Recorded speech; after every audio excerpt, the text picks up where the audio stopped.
we're going to go ahead and make our ribbon borders for our cake, as well as start making our bow, which is going to hold our mistletoe in place. So I have some white fondant, and I'm just going to kind of roll out a long thin log. And I want this to be pretty thin because I want it to look like fabric or give the impression of being ribbon, real ribbon.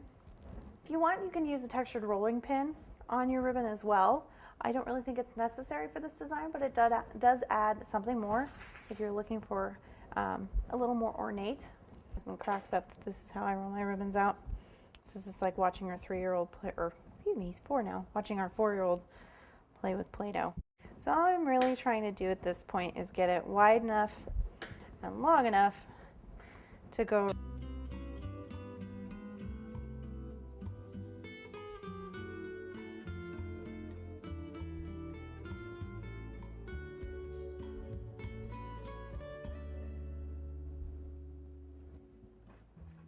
I'm going to cut it off right there.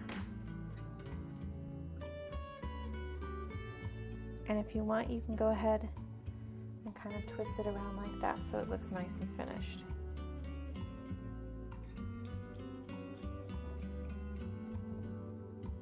Here is our finished mistletoe spray, and it's all ready to put on our cake.